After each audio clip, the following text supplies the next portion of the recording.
오늘 우리에게 주신 살아계신 하나님 말씀은 로마서 14장 1절로 12절까지 말씀입니다. 이 말씀을 한 절씩 교독하겠습니다. 믿음이 연약한 자를 너희가 받되 그의 의견을 비판하지 말라. 어떤 사람은 먹을 것을 먹을 만한 믿음이 있고 믿음이 연약한 자는 채소만 먹느니라. 먹는 자는 먹지 않는 것을 없인 여기지 말고 먹지 않는 자를 먹는 자를 비판하지 말라.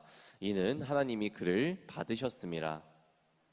남의 하인을 비판하는 너는 누구냐?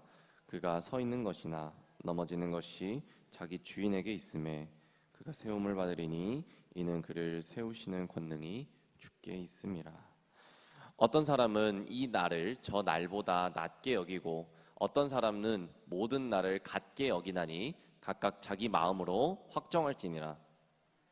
나를 중히 여기는 자도 주를 위하여 중히 여기고 먹는 자도 주를 위하여 먹으니 이는 하나님께 감사하며 먹지 않는 자도 주를 위하여 먹지 아니하며 하나님께 감사하느니라. 우리 중에 누구든지 자기를 위하여 사는 자 없고 자기를 위하여 죽는 자도 없도다. 우리가 살아도 주를 위하여 살고 죽어도 주를 위하여 죽나니 그러므로 사나 죽으나 우리가 주의 것이로다. 이를 위하여 그리스도께서 죽었다가 다시 살아나셨으니 곧 죽은 자와 산 자의 주가 되려 하심이라. 어찌하여 내 형제를 비판하느냐? 어찌하여 내 형제를 업신 여기느냐? 우리가 다 하나님의 심판대 앞에 서리라. 기록되었으되 주께서 이르시되 내가 살았노니 모든 무릎이 내게 꿇을 것이요 모든 혀가 하나님께 자백하리라 하였느니라. 이러므로 우리 각 사람이 자기 일을 하나님께 짓고 하리라. 아멘. 네, 사도 바울은 이 로마서 14장에 이제 로마 교회 공동체의 실제적인 문제에 대해 권면하기 시작하는데요.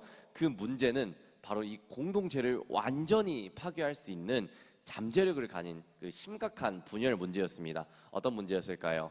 특별히 이 로마 교회는 소수의 유대인 출신 그리스도인들과 또 다수의 이방인 출신 그리스도인 이 두 부류가 있었습니다. 서로 다른 배경에서도 지내왔겠죠. 이 자들이 그리스도 안에서 교회 공동체를 이루어갈 때 소소한 문제로 인해 이 갈등이 생길 수도 있었는데요. 특별히 이런 경우도 있었습니다. 로마의 시장에서 파는 고기는 이 우상의 제물로 쓰인 부정한 것이므로 먹어서는 안 된다라는 한 부류가 있었고, 또 다른 부류는 모든 것이 하나님이 주신 것이므로 먹어도 된다라는 이 사람들이 서로 충돌하는 경우가 있었습니다. 이뿐 아니라 절기, 그 안식일 등 특정 날을 굉장히 중요하게 생각하는 여기는 사람들이 있었고요. 또 반대로 모든 날은 또 동일하죠, 똑같다라고 여기는 사람들이 이 대립도 분명히 있었습니다. 그들의 대립은 이 주로 유대인 출신 그리스도인들과 또 이방인 출신 그리스도인 이 두 가지 부류의 사람들이었습니다.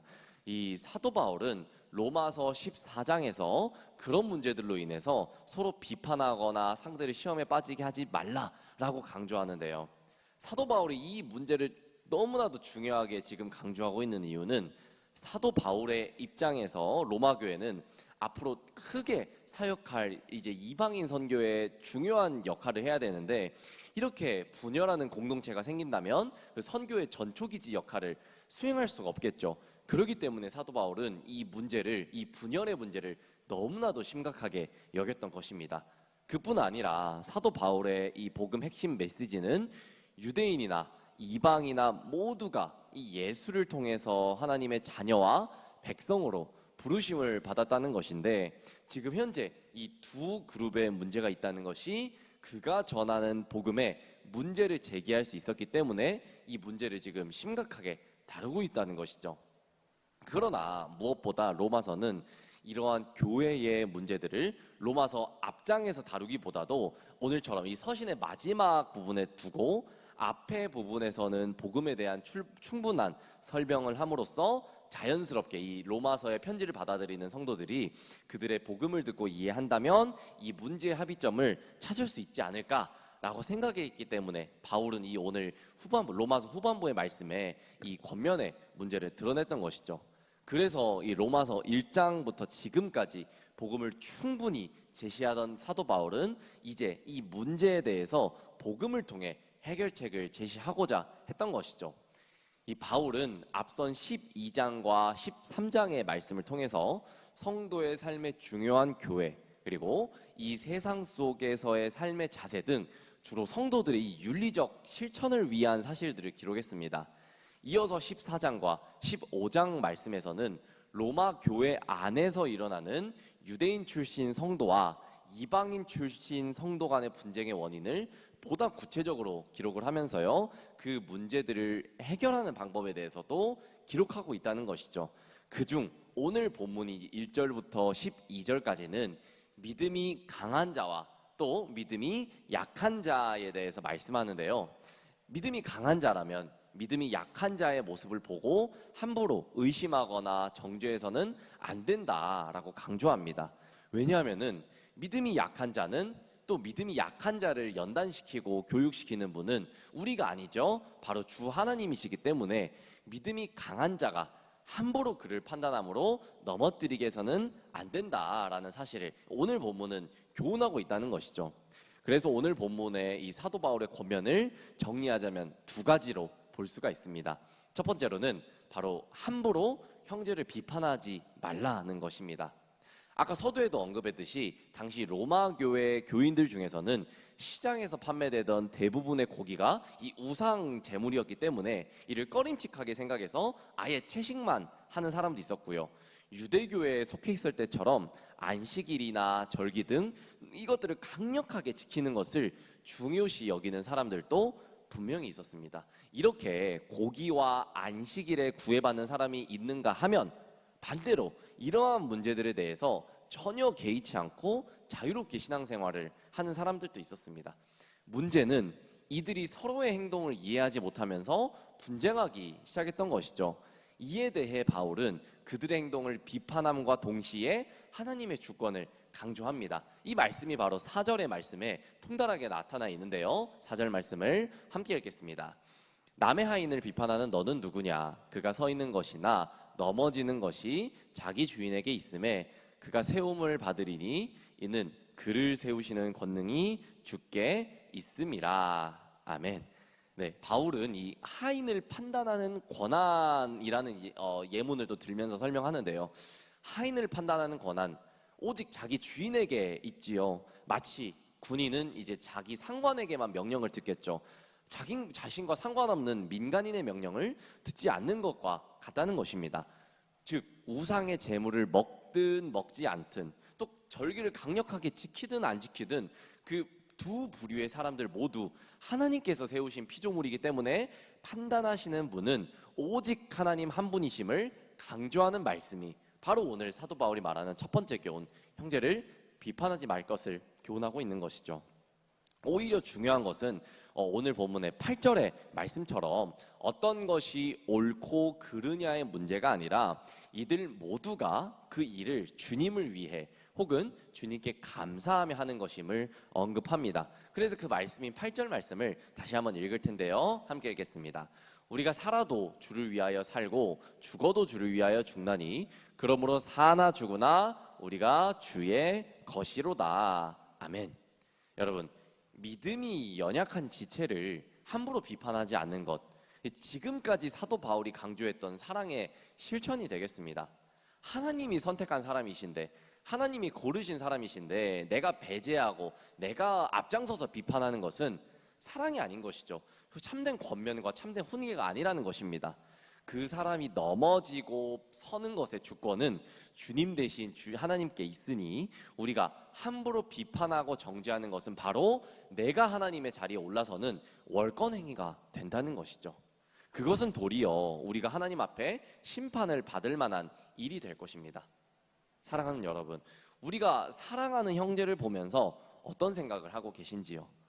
이 성도를 함부로 비판할 시간에 내가 그 사람을 위하여 기도 한마디 더 했는지 또 돌아보기를 소망합니다. 그것이 바로 그리스도인의 모습이고 그것이 또 사랑하는 우리 공군중앙교회 성도 여러분들이 가져야 될 모습인 줄 믿습니다.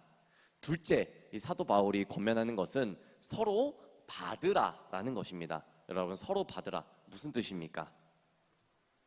이것은 이 다른 사람의 생각을 수용하라는 것이죠. 여러분, 복음은 하나님께서 우리를 받으신 사건입니다. 우리가 하나님을 받아준 사건이 복음이 아니지요. 복음은 하나님께서 우리를 받아주신 사건입니다. 놀라운 사실은 하나님께서는 뭐 그럴 의무도 없었고 그럴 자격이 우리에게도 있지 않았지만 하나님께서는 친히 우리를 받아주셨다는 것이죠. 그 복음에 합당한 삶, 우리도 지체를 있는 그대로 받아주는 삶이 되겠습니다. 예를 들어서 어떤 한 성도가 있는데 교회에 처음 왔다면 그의 과거에 살아왔던 삶의 방식과 문화적 배경이 당연히 있을 것이죠. 뭐 그리스도의 삶에 합당한 삶이 아닐 수도 있습니다. 특별히 그 과거의 모습이 복음의 본질과 배치되지 않는다면 그것을 너무 문제 삼지 말아야 합니다. 무슨 뜻입니까? 본문은 특별히 믿음이 약한 자 그리고 믿음이 강한 자에 대해서 이것을 이제 구분하면서 얘기를 하고 있는데요. 여기서 믿음이 약한 자는 우상에게 바친 고기를 먹지 않는 자이고 또 강한 자들은 그리스도 안에서 이제는 상관이 없다라고 여기는 자들이 되겠습니다. 또 반대로 안식과 절기를 고수하면서 스트레스 받는 자가 약한 자가 될 수 있을 것이고 또 그리스도 안에서 다 완성됐다라고 여기는 자가 강한 자가 됐다, 강한 자로 표현한다는 것이죠. 이 표현은 누가 신앙이 높고 누가 신앙이 낮는 이 신앙의 우위를 표현하는 것은 아닙니다. 신앙 공동체 안에서 어떠한 사항에 대해서 넘어지는 자가 있고 또 그것이 개의치 않는 자가 있다면 넘어질 수 있는 연약한 자를 배려하고 그들의 생각에 이입돼서 귀를 기울여야 한다. 이것이 바로 우리의 모습이 되어야 한다라는 것이죠. 무엇보다 그들의 행동이 주를 위하여 행한 일들이라는 것을 서로가 인정해줘야 된다는 것입니다. 여러분, 아까 두 가지 부류가 있었다고 했습니다. 누굽니까? 유대인 출신 그리고 이방인의 출신, 이 두 가지 부류가 있었다고 했습니다. 음식으로 갈등이 있었어요. 그러나 모든 음식이 주님께 속한 것이므로 감사함으로 먹기만 하면 되는 것이죠. 마찬가지로 연약한 자가 주님을 위해서 몸을 더럽히지 않으려고 먹지 않는 것, 이것도 당연히 인정해줘야 된다는 것이죠. 나를 지키는 문제도 마찬가지입니다. 무엇이든지 주님을 위해서 행하는 자는 주님을 기쁘시게 할 것이지 않습니까? 그러니까 지금 하고자 하는 그 일에 동기를 점검하고 서로 이해하는 과정이 필요하다는 것이죠. 그 중심에 있어서 내가 정죄의 위치에 있어서는 안 되고 이들을 위해서 오히려 더 기도해 줘야 된다는 사실인 것입니다. 사랑하는 여러분, 중요한 것은 한 가지입니다. 우리가 그들을 함부로 비판하고 또 정죄해서는 안 된다는 것이죠. 형제를 비판하기 전에 우리도 언젠가는 하느님 앞에서 우리가 행한 일을 다 자백하게 될 것임을 분명히 기억해야 된다는 사실이죠. 그때 우리가 이기적인 동기와 이 제한적인 지식으로 지체를 얼마나 판단하고 정죄했는지 그것이 바로 우리에게 부끄러움으로 돌아올 것입니다. 그러므로 그때 하나님 앞에 모든 것이 드러날 것을 기억하고 특별히 우리의 혀를 위해서 꼭 기도해 주셨으면 좋겠습니다. 우리 사랑하는 지체를 돌아보고요. 이 지체가 정말 하나님을 잘 섬기고 있는데 내 생각에는 왜 저렇게 예수님 믿지? 왜 저렇게 신앙생활 하지라고 생각하는 것이 아니라 생각의 전환을 바꿔서 이 사람은 이미 하나님께서 돌봐주실 분인데 내가 이를 위해서 기도 한 자락이라도 더 해봤나 생각해봤으면 좋겠습니다. 이것이 내 가족일지라도 내 사랑하는 친구일지라도 그렇게 정말 내가 비판자의 위치에 올라서는 것이 아니라 사랑을 실천하는, 사랑을 보여주는 사랑의 전달자, 메신저가 돼야 된다는 사실이죠. 그래서 그때 하나님 앞에서 모든 것이 드러날 것을 기억하고 오늘을 하나님 앞에서 온전히 형제 자매를 또 사랑함으로써 살아내기를 간절히 기도드립니다. 함께 기도하겠습니다. 주님은 우리의 속 마음과 동기를 살펴보시는 분입니다. 우리가 쉽게 누군가를 비난하고 비판함으로 나 자신을 드러내고 있지는 않은지 돌아보길 원합니다. 주님께서 우리에게 보여주신 사랑이 우리에겐 너무나도 과분한 사랑에도 불구하고 오히려 사랑을 갈구하는 철없는 아이들처럼 형제를 밀치고 또 형제를 시기하면서 그 사랑을 쟁취하려고 해냈던 어리석은 제 자신을 용서하여 주시옵소서. 주님, 오늘도 약한 자를 수용하고 그들이 약함을 비판하지 않고 품고 세워줌으로 온전한 예배를 드리는 주의 백성이 되게 하여 주시옵소서. 하나님, 이 시간은 나의 입술을 위해서도 기도합니다. 하나님, 나의 입술이 주님의 입술이 돼야 되고 주님의 말씀을 대언하는 또 통로가 돼야 될 텐데 내 입술로 그들을 정죄하고 내 입술로 왜 저러는지 하나님 저 사람도 하나님이 사랑하실 것인지 이런 정말 말도 안 되는 비판을 벌이는 일도 있었습니다. 주님, 이 사도 바울의 경고 또 훈계의 말씀을 잘 우리가 생각할 수 있도록 도와주시고 이것이 공동체를 분열시키는 일이며 이것이 우리 가정이 주님께 잘 나아가지 못하게 되는 정말 그런 걸림돌이 될 수 있다는 것 주님 우리가 기억하게 하여 주시고 주님께서 온전한 나의 삶 인도하여 주시옵소서. 온전히 주님께서 붙들어 주실 줄 믿습니다. 살아계신 예수님 이름으로 감사히 기도드렸습니다. 아멘.